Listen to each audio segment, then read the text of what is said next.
allez gis-gis Pierre gis-gis bi dañuy continuer justement dans la droite ligne sport mais fii c'est après ou peut-être leur fin de carrière ou après carrière ak l'athlète Ken Ndoye très courageuse sa famille aussi très digne parce que gis nañ les derniers développements qu'il y a eu apprécié wuñu ay images yu ñu jël di ko génnee alors moom dafa feebar bu yàgg mi ngi doog ko doon ñafe di faju kenn dégg ko kenn xamul ni muy def mais gaañu Pape Bouba Diop bien que bokkul indi médiatisation nit ñi taxaw ne na ko état bi taxawu balaa dara di xew président jox na 10 millions mais 10 millions fa réglé wul problème bi ah bien que c'est bien on encourage le geste on est mais vraiment c'était pour poser le problème de l'après-carrière difficile de nos sportifs Aliou Goloko. Alors ce problème il faut le traiter sous deux angles.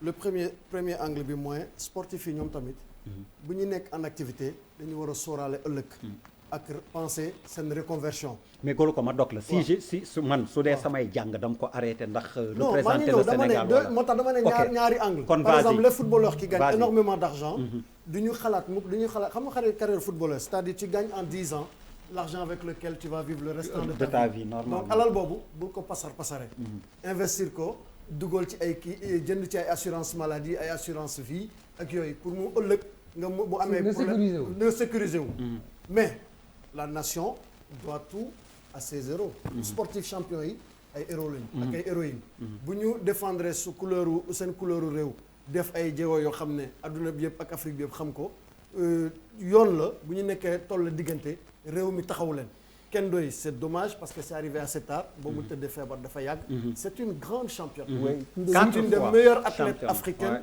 de tous les temps dans sa discipline triple saut elle a frôlé un podium olympique mondial donc kenn du ko présenté ci donc nit ñi di dégg ne elle est là et abandonnée oubliée à un certain moment donné loolu dañ koy ñaawlu mais le président joxe na 10 millions c'est très bien c'est très louable c'est très salutaire gis nañ tamit nu mu taxawee Pape Bouba Diop ba mu gaañoo ba pare loolu aussi baax na mais li ci ëpp solo mooy faut président toog ak les grands spécialistes du sport ñu mën a xool problème yëpp nan lañ koy anticiper créer une mutuelle pour les sportifs ou les professionnels et créer d'autres situations une caisse de solidarité xaw ma yoo xam ne ñoom seen bopp peut-être seen salaire dañuy jël di ko si cotiser pour mën a def face affaire yooyu moo gën ay actions individuel quoi. Yérim rapidement ok rapidement. man li ma gis gis day gaaw mutuel man li ma gis mooy ñu def de la sorte que ku mos a sol maillot équipe nationale je pense que France boo fa footballé équipe nationale tu as une retraite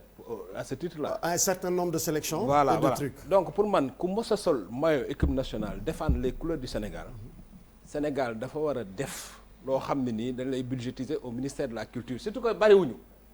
Tu comprends nga xam ne à partir de certain âge bu sa carrière jeexee ñu lay fay comme ni ñuy fay retraité. tu comprends loolu boo ko defee au moins di nga honorer. mooy fi voilà ñuy cotiser. moyen bi nga xam moyen bi nga xam ni moom la ñëpp sotti. tu prends ta part de gis-gis. waaw li voilà c'est important li gën a ko wax mooy c'est que il faut que les problèmes soient posés sur la table pour construire toutes ces solutions. Il y a des solutions. C'est ça. Il y en a, c'est que les gens n'en parlent pas. Papis. C'est des solutions ponctuelles. Parce que ici gars yi Quand campagne rek la ñuy ñu gérer. avancer Les gens ne gèrent que les demain campagnes ça va se sportives. repasser. Ça va Ça va se se reposer encore. Demain Allez, tu Bachir verras Fofana. un athlète sénégalais bu feebar bu mun faj boppam wala bu dee fa ça va se passer parce que Ok.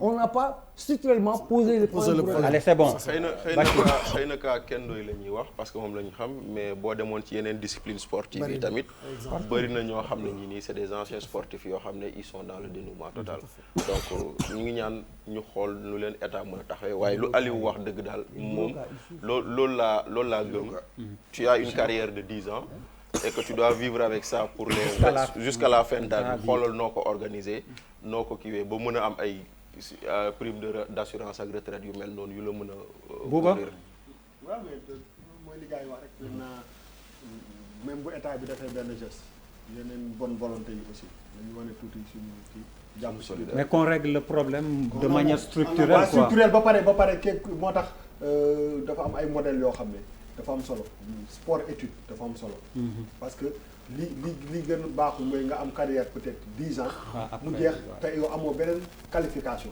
donc luy def ñu war a interpeller ci formation même de nos athlètes pour que ñu mën a def seen discipline mais aussi ñu mën a reconvertir ci yeneen ci yeneen di activité et je pense c'est important il faut pas que nga arrêté carrière rek ne bon gagné naa 10 millions maintenant 10 millions moom war a téye li des sama àddina pendant que yaa ngi ci nekk da nga war a ubbi yeneen voilà da nga war a ubbi yeneen Malal mbaa yaa ngi xalaat retraite ak rab bi soo man maa ngi nii ñàkk yére moo tax madame Lo di ma solal ay yére bu bàyyi Mariam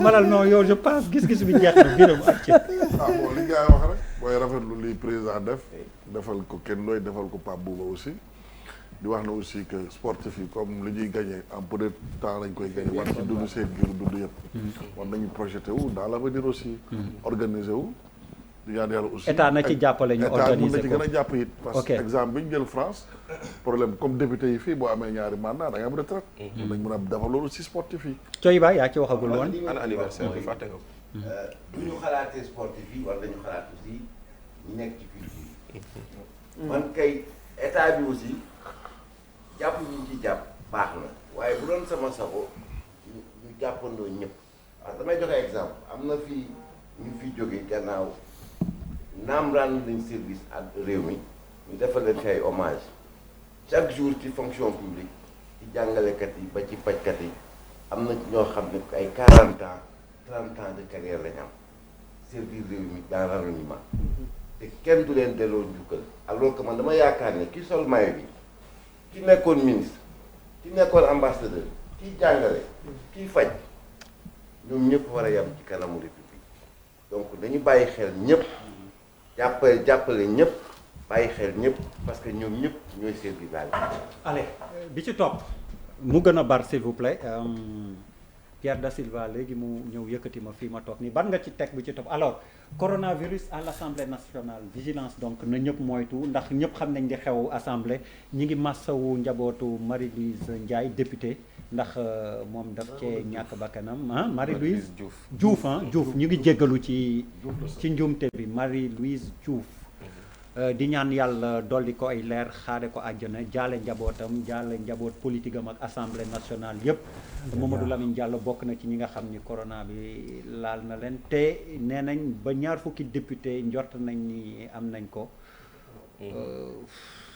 Bachir pour man c'était évitable mënoon nañ ko moytu ndaxte def plénière virtuelle mënoon nañ première symptôme yi ba mu ñëwee rek ñu dagg plénière yi mais teeluñu koo dagg donc ministère yu jàll tamit ñu fa jot a dem ñoom ñëpp peut-être aujourd'hui nañu xoolaat seen bopp c'est des cas suspects ay cas suspect ndaxte tey jii nii boo déggee loolu la médecin yi di wax cluster la Assemblée nationale tey cluster la ndaxte on parle à peu près foyer de plusieurs foyers de contamination c'est valable ñu ngi wax député yi mais bu leen fàtte ni am na personnel bu nekk Assemblée nationale ñoo xam ne ñu ngi fay nekk di liggéey di assister député yi am nay journalistes yu fa doon couvrir de plénière yi di génn di tàllal seen i micro ak am nay policiers am nay gendarme kon vraiment na doon loo xam ne nañ ci taxaw nu mu gën a gaawee te képp ku fa jot a dem ndax jël ay matuwaayam surtout pour que bañ a propagation bi am waaw man li xew assemblée comme ni nga ko waxee tey au moins l'avantage c'est xam nañ ne foofu cluster waaye rebond bi maanaam deuxième vague bi am depuis quelques semaines waaw dans une gestion sérieuse de la pandémie waroon nañ jéem a identifier foyer parce que mënuñu nekk ci système boo xam ne dañu nekkoon ci tendance baissière nekk ci ay 5 oui dem ba amoon moins de jékki-jékki ay 3 cas te ba léegi gisuñu benn étude bu ñuy wax lii moo tax comme nag mënuñ ñoo wax lii moo tax dañuy ñaax nit ñi nañ ko doon defee mars avril mai juin ñu dellu ci loolu nañu dellu ci loolu mooy sol masque yi raxas loxo yi moytu di nga sànq ma li ma toog fii yëpp bu mu leen nëbbale sama xel dal waaw sama xel dal sama masque nii sama gel mi ngi sama oto waaw pour que sénégalais yi mën ñu dégg mais di ñu def nii sax mooy dalu xel de on est là depuis 2 heures et demie 3 heures c'est pas suffisamment bien aéré on ñëpp xam nañ ne virus bi day profité ci cadre yu mel nii li may ñaax nit ñi daal mooy comme ñi gérer crise bi mënuñ ñoo wax lan moo tax ñu amaat deuxième vague comme ni ko yeneen dëkk yi defee na nit ñi gën a mooy Yérim plus rapidement waaw li nga wax nag waxu politicien la parce que deuxième vague fépp la am.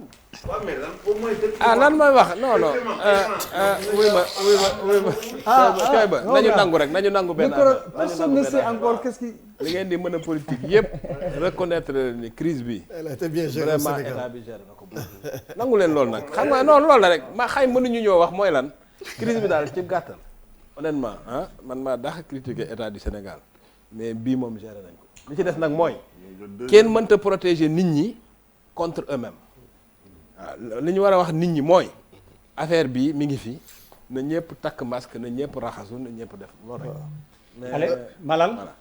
waaw ñu góorgóorlu rek ci geste barrière yi man maa ngi nii sama masque ngi ak xale yi dem école way sama masque ngi xamoo sax fu sa masque nekk. masque baa ngi nii c'est très grave. boobu baaxatul war na si suuf. baaxatul comme ci suuf nga ko jëlee kañ ci suuf. sama oto am na paquetu masque. Buuba. waaw mooy comme mooy li wax man moom xam nga. masque waat na ko sama taxawaay moom waaw du changé. mais par contre wax naa ko fii la semaine dernière vraiment yéenewuñu assemblée nationale. lii am fa mais assemblée nationale. quand même bu ñu demee ba téye yëkkati seen loxo fàtte ni coronavirus mi ngi fi c'est très grave. assemblée nationale ñoom ñoo waroon jiitu au départ si li nga xam ne ay mesures barrières la waroon nekk nan waxante dëgg loolu mooy symboliser wu état bu réew mu sérieux dëggantaan mooy ñi ne ca assemblée nationale ba. bàyyi ma terminer. dama la bëgg a préciser rek parce que jaar naa fa. waaw mais non mais voté nañ budget yi xam nga la mooy problème. il y a les mesures barrières. mais tu sais dans le hall les gendarmes veillent à ce que les gens portent les masques. ñu ngi jox gel si bunt bi. ça moom je peux le dire mais corona dugg na fa. waaw mais est-ce que mën naa dégg mën naa eggale. waaw mais dama lay wax rek y avait quand même les mesures. même gis-gis doo mën a terminer. waaw doy na waar non dama ne tout simplement. lii bu dee autant de nit ñoo ko fa am. moom mooy que légèreté amoon nag. dañ waxante dëgg. c'est une vérité ça. loolu moom dëgg la. bon les chiffres varient hein, on dit 4 5. mais dama ne la boo xoolee nii boo demoon ci image yi nga xool. selon les médias la ñu waroon rek parce que xam nga respecter mesures yeeg yooyu. c'est pas approximatif ah. il faut mu leer. c'est-à-dire que distancing la wax nga sol masque bi c'est pas jël masque takk ko sa fii di yuuxu ngeen nekk 100 wala 200 ci biir foofu te ngeen nekk assemblée nationale. allez Papis. yàlla musal taxawuñu. yàlla dina ko def incha allah golo ko. non man li ma ci bëggoon yokk rek c'est vrai que Babacar waxu politicien mais dafa jouer rôle opposant alerte bi. C'est vrai que le Sénégal a très bien géré la crise mais nañu gën a redoubler d'effort nañu gën a góorgóorlu pour mën a maintenir cap bi ñu nekkoon ba kaay wàccoon complètement te attention sunu gouvernement dañu nekk yàgg di communiquer ci digitalisation ci modernisation de l'État ça aurait été une bonne opportunité pour former suñuy député à mën a def ay plénières en virtuel ou autre chose doon na éviter kaw corona yi tamit sama gis-gis bi baax na ci buuba de dama ni gis-gis corona rek mu takk masque bi immédiatement. bon d'abord Biram d'abord naqarlu suñu camarade bi fi jógee. waaw parce que ñoo bokkoon sos parti bi ma xam ko bu baax mu dëgg grave. nekk soxna su dal soxna su tey soxna su yàgg ànd ak président donc li mu fi jógee métti nañ ñu ngi koy jaare ay bokkam. leneen li aussi mooy gars yi wax nañ ko labali day dolli cere ci ñeex bi rek. président mbas bi moom. non Birame Faye il fallait qu'il parle de cere et de ñeex. nee na nañ dolli cere yokk ñeex. dama ne der.